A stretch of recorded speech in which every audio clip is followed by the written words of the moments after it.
Hello, my name is Watsapp and I am coming to you from Mashonaland East here in Zimbabwe. And in today's episode, we are going to be looking at blueberries production, those that are being produced specifically for the export market. I'm joined by Radio Nyarugwe, the operations manager at the blueberry section here in Mashonaland East at a farm where they focus on peas production and blueberries production specifically for the export market. Rajon, thank you for joining us today. Thank you very much, Wadza. I'm berries manager here at Wisero, focusing on the production of blueberries. Okay, thank you. I want us to start from right the beginning, the varieties that you are producing here at this farm. Yeah, we do have quite a number of varieties that we are doing. Some of them are still under trials, so that after a period of trial, we consider which more varieties can produce better. Mostly we have Swiss Blue, okay. That's the other variety, Ventura, and then Rebel, Atlas, Akala. Yeah, there are quite a number of varieties that we have. Okay, thank you, Radion. The climatic conditions that these blueberries require, I understand that if you look here in Zimbabwe, it's not every region that does blueberries. It's not everywhere where you can grow your blueberries. What are the climatic requirements for the production of blueberries? Right. Blueberries, I would say some are low chill varieties, but the ones that we are doing here in Zimbabwe, the high bush berries, which doesn't consider the chilly units. Okay. So yeah, that's what we are doing. You can plant them in region in Zimbabwe. Okay. Yeah. Under greenhouses or open field? You can do them under greenhouses. You can do them as well on open field as well. I want us to talk about the soil type that is suitable for the production of blueberries. And still on that note, I would also want you to focus on the nutritional requirements. I'm talking of the fertilizers or the manure that is required to enrich the soil so that you produce these blueberries. Yeah, very interesting question. Firstly, I would like to say we planted our berries in pots. Okay. So in pots we use the growing media mostly from the Allegro, just like the pine bag, but this is not a pine bag thing. It has got no fertilizer. It's 0-0. Okay. That's the media which are using in the pots. We also have some berries on the ground, preferably sand loam soils. They're also doing better as well. Okay, yeah. Still on the ground, I can see that you have these covers that are on top of the soil, then you place the pot. What are these and what are their uses? Right, we do call these weed mats. Okay. Yeah, from the word weed and the mat. So it helps us to suppress the weeds so that we don't have much weeds coming up, so that they will compete with our compete with the plant for with the food plant in terms of nutrition. Yeah. Okay. Chemical application or your pest control mechanisms that you've employed specifically for this farm. This produce goes straight to the export market where there are consumers who have issues surrounding traceability, chemicals, some of them that are not friendly to the environment. Your chemical application systems and even the mechanisms that you have employed in terms of pest and disease management. Thank you. Since this is an edible, fresh crop, we don't wash it. Okay. So all our chemicals are friendly environment. We use what we call the IPM, Integrated Pest Management.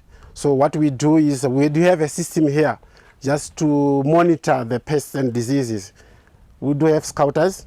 Every week they do their routine checks. They look for diseases, they look for pests, the nutrition as well. Okay. So from what they've scouted, that's when we determine what type of pest do we have, the threshold. This will now, we have the agronomy now who advise us which type of chemical to use, but mostly those that does not harm, mostly 0 days harvest interval. Okay, an example of the chemicals, what the names of the chemicals that you use, our audience there, those that are watching, might want to know the chemicals because they might be inspired to venture into this enterprise. Yeah, sometimes we apply dynamo. Okay, when Yeah. at what stage? Any stage. At any stage, At when you any encounter stage. pest or any disease, Yeah. you use dynamo. Yeah, dynamo, Okay, yeah. which leads me to my next question. In terms of fertilizers, how do you apply this fertilizer, the regimen, and the systems that you employ when it comes to applying fertilizers? Right, fertilizers. We do have the nutrition guide for the blueberries. Okay, So every day we do test the EC meters. How much by EC, what do you mean? electric conductivity. Okay, Yeah, the amount of nutrients in the fertilizers okay, or that the plant requires. So on daily basis, we do check. We do have what we call the runoff. Runoff, that is the water that is coming out from the pot. And then we also have the delivery. We check also the amount of water that is going into the pot. okay. And also test the ECs. And also we do test the pH level. On nutrition, basically we have a grower's guide that tells us how much fertilizer we must put in terms of P, K, and N. Okay, So from that we then test every delivery into the pots. Since we are using the arrow drips, like drip irrigation, so we use fertigation. We do have fertigation tanks where we mix all our fertilizers. So there's the delivery, which determines how much water we are applying, and the runoff, how much water is coming out from the pot, and the EC, which is the electrical conductivity of the fertilizers. So that's how we operate.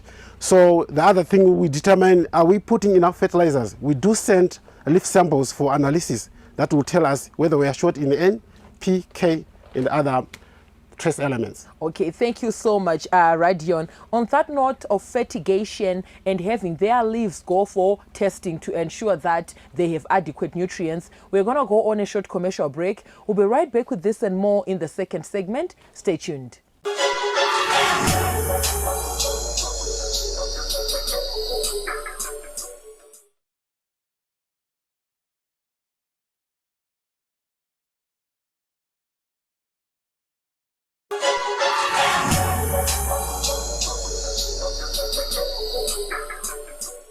Thank you for staying with us on Agribusiness. If you want to get in touch with us, feel free to get in touch with me, the producer Wadzanai Manyore, on +263 772 807 506. Alternatively, you can like our Facebook page, Agribusiness with Wadzanai. You can leave your comments and suggestions on our YouTube channel, Agribusiness with Wadzanai. We are also now available on Twitter, and our Twitter handle there is at Agribusiness110. Now, earlier on, before we went to the break, we were talking of fertigation. Radion, we are in the second segment. Thank you for joining us. You're welcome. Yes, I want us to talk about the irrigation, your regimen in terms of water requirements when it comes to sustaining the blueberries. Right, it's quite complication, or it's something which is big. You know, I'll just do it in a brief. Water requirements is in stages. Okay. Right, before we have fruits. Just soon after we finish off harvesting, we cut back, then the intake will be low. Then after that, when we have fruits now, that's when we start increasing our water. Plus, the year of every variety differs. The first year, the second year, the third year, the volume size of the tree, weather pattern. So to cater for that, we do have the probes, the DFM probes, which reads the amount of water we have to apply, whether moderate, high or low. That's how we determine our irrigation. Okay, thank you so much, Radion. In terms of the lifespan of these blueberries, these are trees, bushes or shrubs, if you might say. How do their length when it comes from planting them until you destroy them, probably because they are exhausted and they can no longer produce fruit? What is their lifespan? I would say 7, 8 years. Yeah, depending on the variety. Depending on the variety as well. Also, considering when you how quickly you load your fruit from the first year of planting. I would suggest the first year you don't have to load any fruit. Maybe the second year, third year, that's when you load. So that would determine the long lifespan of your tree. Okay, roughly one shrub or one tree, how many kgs or can it produce per season? I would say it also differs with the first year of production, second year. Like these berries, I think this is the fourth year now. We are expecting around 2.5 to 3 kgs per bush. Okay, 2.5 kgs to 3 kilograms per bush. Yeah. Now, per unit area, per hectare or per acre, I don't know how you measure your unit areas here. How many kilograms or tons can you expect? I would roughly say, like this crop we are looking at, this is the fourth year, I would say. We are looking at around 10-15 tons. Per hectare? Per hectare, yeah. Okay. Take us through your routine when it comes to management of the blueberries, roughly from planting up to harvesting. Your routine, your activities, what do they involve? Yeah, quite a lot of things. Firstly, we call them cultural practice, that is the daily operations to the harvesting. We start off by pruning, let's say maybe cut back from the first whatever harvest or second harvest. So you cut back. After cut back, you select number of canes. That will produce your berries. So depending on the year, first year, second year, you give a number of what you want to load on your fruit. So this operation of pruning, I think we sometimes do 2 or 3 prunings. Every 6 weeks, you come back and cut and select new canes that produce the fruits. Apart from that, we daily check for weeds. We daily check for pests and diseases. We also check irrigation. Quite a number of operations that we operate into harvesting period. Okay, that is very detailed. I understand that you also work with your subordinates, some of the laborers. These produce that you are, these fruits that you are producing are for export market, and they are edible. A rough synopsis of how your employees undertake these activities. What do they do? Do you train them? And how do you ensure that they are abiding by the regulations of this operation in this farm? Thank you very much. We are doing horticulture for export. So we are being checked by the Global Gap bodies so that to make sure we are all doing according to standard requirements, which is the Global Gap GAP. Okay. Good agricultural practices. So we do have a line of trainings in all departments. So every worker is being trained regarding what type of operation he is doing. So safe standards are being monitored, and we do take care for our people. So trainings is being done, scouters are being trained, the leadership from management, supervisors, four persons, and all operations, even the reapers, up to the pack shed, they're all being trained. Okay, roughly how many times do you harvest per season? The harvesting intervals, and what is the harvesting process like? Because this is the most critical stage whereby you are taking the fruit from the plant and sending it to the consumer. That's where you have to take precautions. What does your harvesting routine look like, and the activities that come with it? All right, just to make sure our produce is safe to eat for everyone, we do follow the clients' requirements. Our clients sometimes give us what to use in terms of pest control and everything.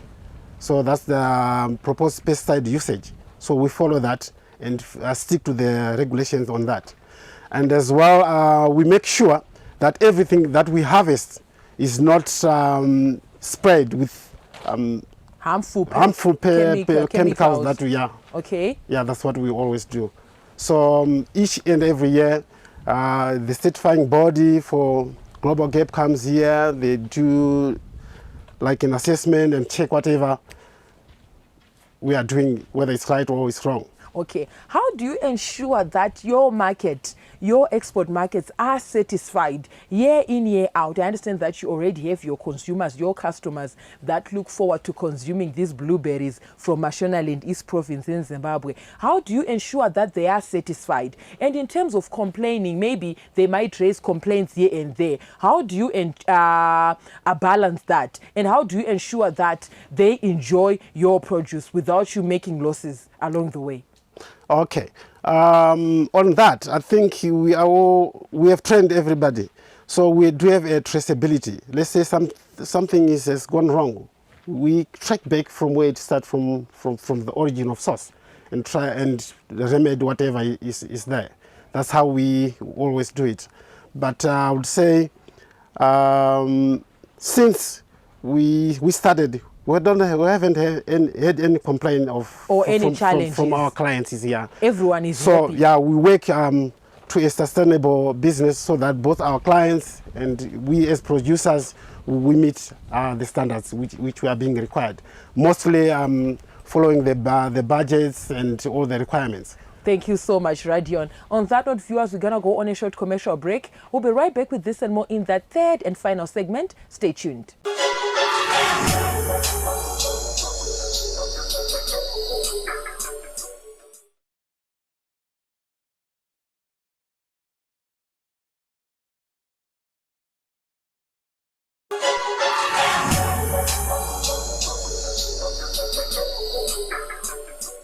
Welcome back, viewers. We are in the third and final segment. We are talking of blueberry production here in Mashonaland East Province in Zimbabwe. Now, these blueberries are being produced with the export market in mind. They already have their consumers in foreign countries who look forward to always purchasing and enjoying the blueberries here in Zimbabwe. Radion, we are in the third and final segment of our program. Thank you, Ada. Earlier on, you spoke of nutrients that you're always adding into the soil to ensure growth of these blueberries. How do they enhance the outlook of the fruit? Thank you. Firstly, we have the major nutrients, mostly N, P, and K. I'll start with the N, which is the nitrogen. Nitrogen enhances the size of the fruit. It helps the fruit grow bigger in size. It's like most of our clients loves bigger berries. Okay. Yeah, which bigger berries we are talking of around 18 millimeter to plus in diameter. So that's how N enhances the production. Then we move on to P with the phosphorus.